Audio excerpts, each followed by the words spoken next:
With the intro covered, we can start working on our first shader. For this one, I want to create some very basic logic to change the color and the transparency of any kind of texture. Along the way, we're going to cover basic concepts like creating and converting variables in the shading language. Let's jump right in. Here we are in Godot, and you can see that this project is basically entirely empty. Inside of the file system, we only have icon.svg, which means to get started, I want to create a new scene, with the root node being a sprite 2D, which is going to get icon.svg right away as the texture, and then I want to change the name of the node to basic shader. All of this I want to save inside of a new folder, one basic shader. And inside of this folder, I want to save basicshader.tscn. For every single video in this course, I want to have a separate folder. This sprite2D should now get a shader, which we do by going to Material and then click on Empty. I want to create a shader material, then we're getting a sphere, and in the sphere, we can create a new shader. The type of shader should simply be shader. We do not want to create a visual shader. The mode should be canvas item, template can stay as default, and for the path, I want to keep basic shader as the name. That's totally fine. So create, and now if I click on the shader, we can see a few lines of code. Let me expand this. And I guess just to keep things a bit cleaner, I want to remove the void light function because this we don't care about at all. Also, we can get rid of all of the comments and make things look like this. That would be a very, very simple shader that doesn't really do anything, but it's a good way to get started. Now for every shader, we always have to start with one particular line in which we specify the shader type. So first of all, we need the keyword shader type. And this is then followed by the type of shader that we want to create. Now for this course, we always want to create a canvas item. This is the shader for 2D graphics. If you wanted to create a 3D shader, this would be called spatial. And after this, really important, we will need a semicolon. If you didn't add that, Godot would complain really fast. So don't forget it. After that, we can see two functions, vertex and fragment. Now those do look a bit different compared to what you see in GD script. First of all, we are starting with void. This specifies the return value of the function, and both of these functions don't return anything. But if you wanted to have a function that returns a floating point value, then this would be called float along with the function. Although since this function is inbuilt, this would cause an error. After the return value, we can give the function a name. So these functions would be called fragment and vertex. After that, we have parentheses for the parameters, and then inside of the curly brackets, we can specify some logic. Fundamentally, the basic logic that you have seen in GD script still applies. You just write it slightly differently. And in our case, for this video, we only care about the fragment function, so vertex can go entirely. And inside of the fragment function, we have to stay inside of the curly brackets. The most important value in here is all in uppercase letters color, because this specifies the color and the transparency of every single pixel. And this one is a vector 4, which means if you want to assign a new value, you would want to create a vector 4, which you can do with the keyword vector 4.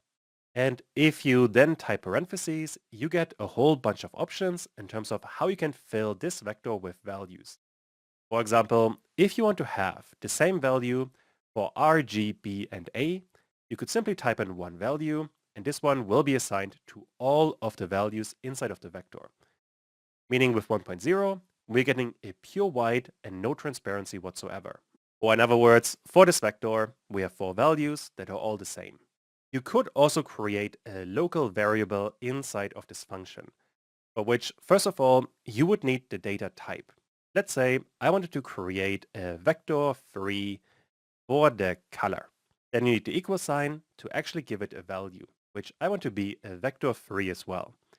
And let's say for some random values, for red I want to have 0.5, for green 0.3, and for blue 0.9. Don't forget the semicolon. And now we have created a local vector 3 variable. So once again, If you know any kind of GDScript, this shouldn't be too unfamiliar. The main difference is, before we are creating a variable, we always have to specify the data type. That's basically it. Once we have that, and let me get rid of this color, I want to get the color, but only the RGB values. And this I can do via RGB. That way, I can assign the color we have just created, and once again, do not forget the semicolon. And now, we're getting a purple-ish color. Besides that, we could also create a float value for alpha, which for default value could be 0.7.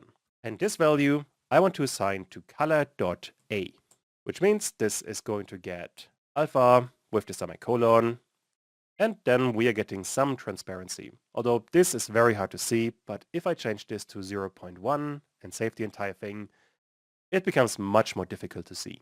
Also, I guess to organize all of this a bit better, we should start by creating the variables and then applying them.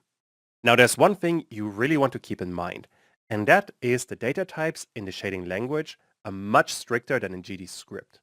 For example, besides the alpha value, I also want to have an integer, which I create via int, and let's call it test, with a value of 1. So far, this is working. But if I now wanted to assign the alpha value of every single pixel to the sum of alpha and test, this would not work. Because inside of Godot, we have an invalid arguments to operator plus float and int.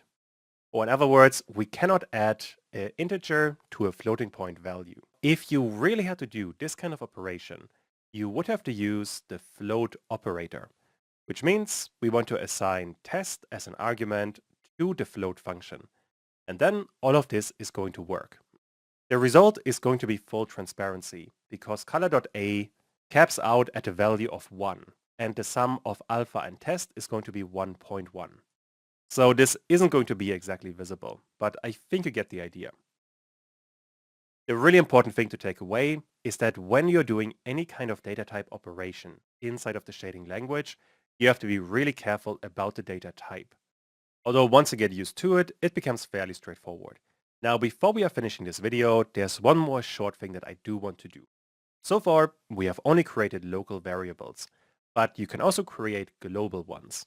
And this you do before anything else. So for example, in there, I could create a vector for custom underscore color, and then give it a value of vector for with a default value of 0.5 for all 4 of the parts of the vector. And now Godot is going to complain, and let me add a bit more space so we can read all of this. We're getting global non-constant variables are not supported. Godot was expecting a const keyword before we have done anything, which means to make all of this work, we want to use const. That way Godot is happy again, and now we have a constant vector4 with the name custom color and a default value. This we could use, for example, for the color. So color is going to be our custom color.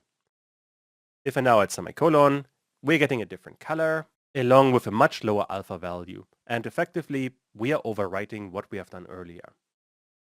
This is something that you can do, but not something that you see very often. Because what is much more common instead of const is uniform. And simply by changing the word, not much has changed. But if you now look in the inspector, we're getting shader parameters.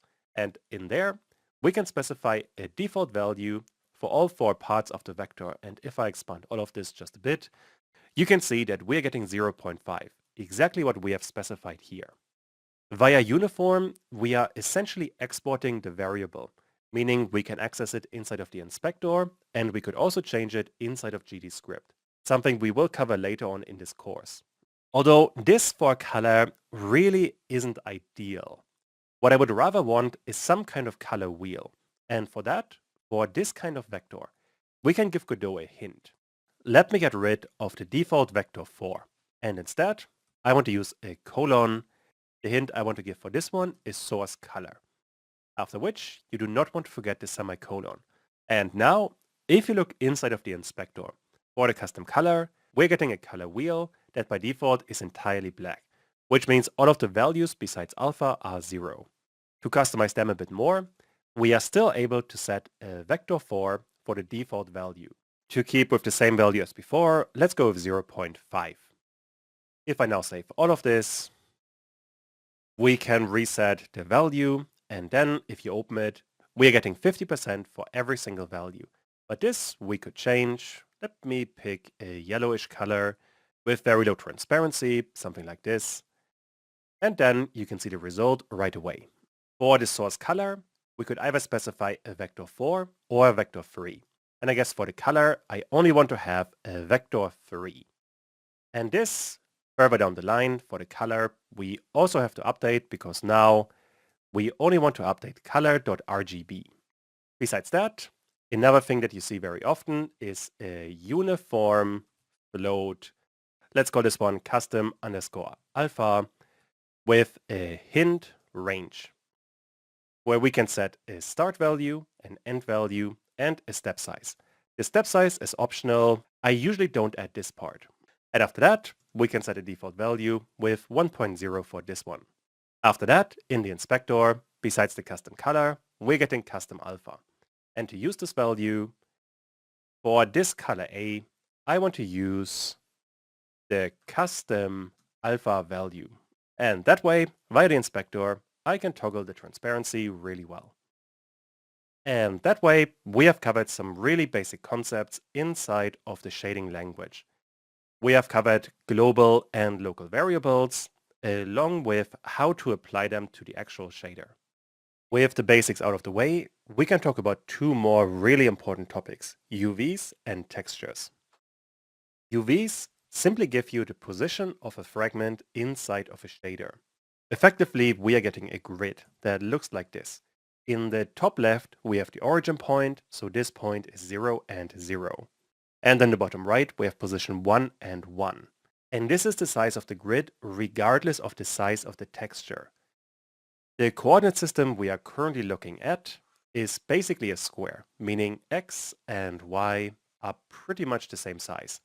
But that doesn't need to be the case. For example, you could have a texture that has this size. The origin point would still be in the top left. This would be position 0 and 0. And the bottom right one down here would still be 1 and 1. As a consequence, you're getting a different scaling for the horizontal and the vertical axis, which most of the time doesn't really cause an issue, but at times it can be confusing. For our purposes though, it doesn't matter at all. Next up, the other topic is textures. And textures are, well, just lots of images, like the Godot logo for example, and shaders can work really well with them. You can either get the texture assigned to the sprite 2D, or any other node for that matter, or you could create a new texture from scratch. This could, for example, be some kind of gradient or noise texture, really whatever you need. The one limitation is that textures are stored in assembler 2D. And to get the actual color information, you will need to use the UV values, the one I just talked about. And I think the best way to approach all of this is to do it in practice right away. Here we are back in Godot, and I want to create a new scene with a sprite 2D as the root node. For the name, I'm going to go with UV texture. This I want to save right away inside of a new folder to UV texture. And add icon.svg as the texture. With that, we once again have the Godot logo. Next up, inside of the material, I want to create a new shader material and then a new shader. Shader, canvas item, default name, all of that looks fine. So if I click on this again, we can once again see the shader. And just as before, I only care about the fragment shader. And to get started, to get a UV value, you simply have to type UV, and then you're getting a vector 2, in which, for example, you could get X or Y. And to use that value, we could, for example, get color.A and assign this UV.X. If I now add the semicolon, then you can see that on the left side of the logo, we have no visible pixels, and the further to the right we go, the more visible the pixels become. That is because the origin point is in the top left, and on the horizontal axis, the only one we care about at the moment, the origin point on the left side is 0, and the final value on the right side is 1. So when we look at all of the pixels individually, we always get a uv.x value. And this we are then assigning to color.a. So the further left we are, the more transparent things are, and the more we go to the right, the less transparency we get. That's all we are doing in here. Alternatively, you could also use uv.y. If I now save all of this, we are doing pretty much the same thing except on the vertical axis. If you wanted to be fancy, you could also add an offset. And let me create this one as a uniform float. So offset, and for this one, I want to have a hint range, going from 0 to 1 with a default value of 0.0. Don't forget the semicolon. And now, if we are subtracting this offset, then by default, nothing is going to happen because at the moment we are subtracting 0.0. But inside of the shader parameters, if I change this offset to, let's say, 0.5, then we're moving this value down. And if I drag this slider, you can see even better what's happening. So now we can make the Godot logo visible or invisible with a fairly nice effect. And that's pretty much it. For every single pixel, we get a UV position, which has an X and a Y value. We could use that to update the transparency. We could also use it for the color. For example, I could set color.red to uv.x, and then color.green is going to get uv.y. And don't forget the semicolons. If I now save all of this, we are getting some funky colors. Use this however you like. It doesn't really get that complicated. So next up, we can work with textures.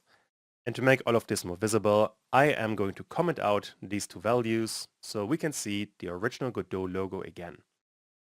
To all of this, I now want to apply a texture. And to create a texture, we have to create another uniform, which we are storing inside of a sampler 2D. And then we have to give it a name. Let's call this one the gradient texture.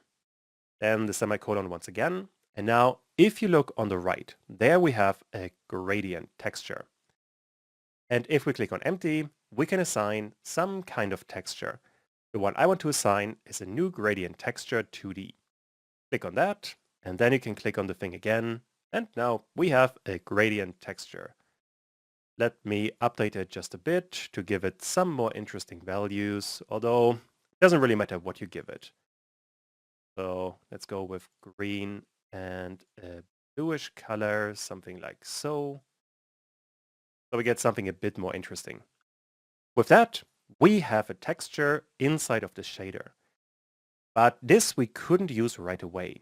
For example, if you try to update color.rgb to the gradient texture we have just created, Godot is going to complain that we are trying to assign a sampler 2D to a vector 3, which isn't possible.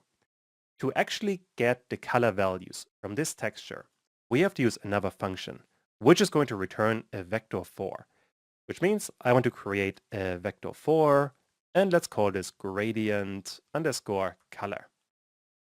The function that we need to use is called texture. And this wants to have two arguments.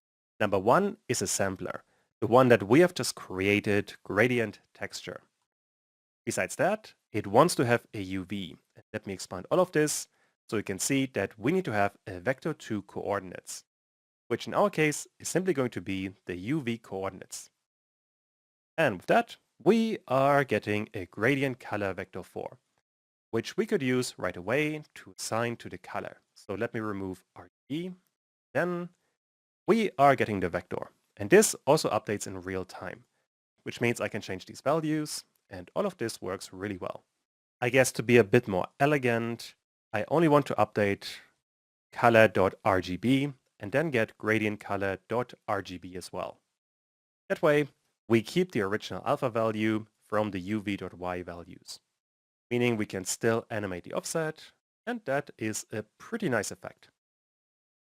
So this would be one way to get a texture into a shader. You simply have to create a uniform sampler 2D, and then inside of it, create a texture. And finally, you have to call texture with the sampler 2D and the UV coordinates, and then you get a vector 4, and that you can then use for whatever purpose you have in mind. Now there's one more special thing that I do want to cover, because inside of every single shader there's one special texture. If I select the sprite 2D, and we can look at the texture, there we have the Godot logo. If you want to get this texture, you would simply have to type uppercase texture inside of Godot, and then you get whatever texture was assigned to this node. Although this you also have to use inside of the texture function, which sometimes can look a bit weird. But the way that you usually get the value is vector 4, let's call it color, all in lowercase letters, and then you want to use the texture function. Then the sampler port is in all uppercase letters texture, and then the UV. With that, you get the color of the current texture. And if you wanted to, you could assign this back to the color, so color is equal to color, and then we get the original, which right now doesn't do very much.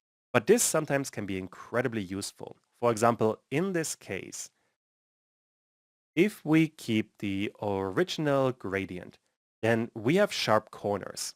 And if you want to keep the corners of the original, you would first of all have to get the original color value, which we have done here.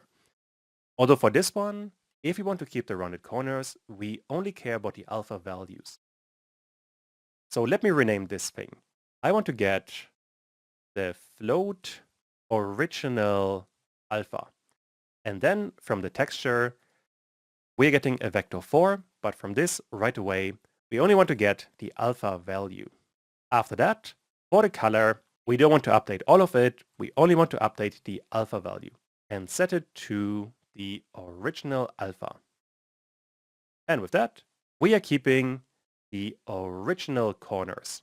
Although at this point, we have lost the gradient that we have created in the beginning.